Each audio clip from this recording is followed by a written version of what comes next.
Hello, എല്ലാവർക്കും പുതിയൊരു വീഡിയോയിലേക്ക് സ്വാഗതം. അപ്പോൾ ഞാൻ വീണ്ടും വന്നിരിക്കുകയാണ് കേട്ടോ. അതിനൊരു കാരണമുണ്ട്, അത് ഞാൻ പിന്നീട് പറയാം.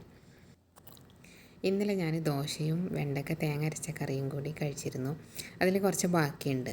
കൂടാതെ ഞാൻ കുറച്ച് വെണ്ടയ്ക്ക മുളക് കറി വെച്ചിട്ടുണ്ടായിരുന്നു. അപ്പോൾ അത് ഇന്നലെ രാത്രി ഉണ്ടാക്കി വെച്ചത് ഇപ്പം ഇന്ന് ഉച്ചയ്ക്ക് സെറ്റായിട്ടുണ്ട്. അപ്പോൾ അതിനോട് കൂടെ കഴിക്കാൻ വേണ്ടിയിട്ട് ഞാൻ കോളിഫ്ലവറാണ് ഉണ്ടാക്കുന്നത്. വെള്ളം തിളച്ച് വരുന്നുണ്ട്. അതിലേക്ക് ഉപ്പും മഞ്ഞളും ചേർത്തിട്ട് കോളിഫ്ലവറിനെ വലിയ പീസാക്കിയിട്ടൊന്ന് തിളപ്പിച്ചെടുക്കുകയാണ്. ഒരു 3 മിനിറ്റോളം തിളച്ചതിന് ശേഷം ഞാൻ അതിനെ ഒന്ന് മറിച്ചിട്ട് കൊടുക്കുന്നുണ്ട്. അതിൻ്റെ വലിയ തണ്ടുള്ള ഭാഗമൊക്കെ മുകളിലാണ്. അപ്പോൾ ഒന്നാകാൻ വേണ്ടിയിട്ട് മറിച്ചിട്ട് കൊടുത്തതിന് ശേഷം ഒരു 3 മിനിറ്റ് കൂടെ വേവിച്ചെടുത്തു.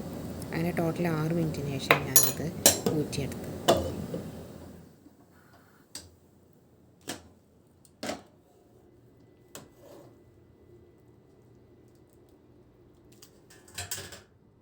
ചൂടാറാൻ വേണ്ടി കാത്തു നിൽക്കാൻ സമയമില്ലാത്തതുകൊണ്ട് ഞാൻ ചൂടോടൊക്കെ തന്നെ ചെറുതായിട്ട് മുറിച്ചെടുക്കുന്നുണ്ട്. കത്തി വെച്ചിട്ട് തന്നെ ചെറുതാക്കി മുറിച്ചെടുത്താൽ മതിയാകും. ഇനി ഇതിന് ജസ്റ്റ് ഒന്ന് കടുക് വറുത്തെടുക്കുകയാണ്. ആ പാന് ചൂടായി വന്നപ്പോൾ ആവശ്യത്തിന് വെളിച്ചെണ്ണ ഒഴിച്ചിട്ട് അത് ചൂടായപ്പോൾ കടുകും പിന്നെ പൊട്ടി വന്ന ശേഷം ചുവന്ന മുളകും കറിവേപ്പിലയും ചേർത്ത് കൊടുക്കുന്നുണ്ട്.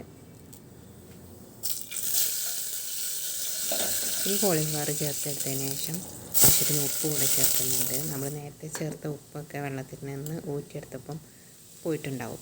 ഇനി ജസ്റ്റ് ഒന്ന് 2 മിനിറ്റ് ഹൈ ഫ്ലെയിമിൽ വെച്ചിട്ട് ഒന്ന് വറുത്തെടുത്താൽ മതിയാകും. അപ്പോൾ ഇത് റെഡി ആയിട്ടുണ്ട്. ഇനി കഴിക്കാനായിട്ട് എടുക്കാം. അപ്പോൾ ബാക്കി വന്ന കോളിഫ്ലവറിനെ ഞാൻ ഫ്രീസറിലേക്കോ ഫ്രിഡ്ജിലേക്കോ മാറ്റും.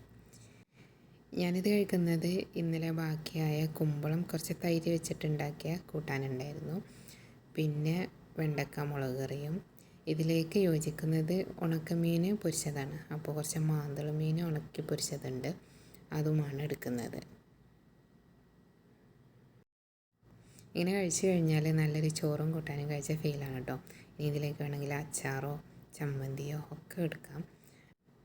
നല്ല ചോറും കൂട്ടാനും കഴിച്ച് ശീലിച്ച മലയാളികൾക്ക് നിങ്ങൾക്കത് മിസ് ചെയ്യണ്ട. ഇതുപോലെ എല്ലാം കൂടെ കൂട്ടി കഴിച്ചാൽ ആ ഒരു ഫീല് കിട്ടും കേട്ടോ. അപ്പോൾ നമുക്ക് പുതിയൊരു വീഡിയോയുമായിട്ട് കാണാം. അതുവരെ ബൈ.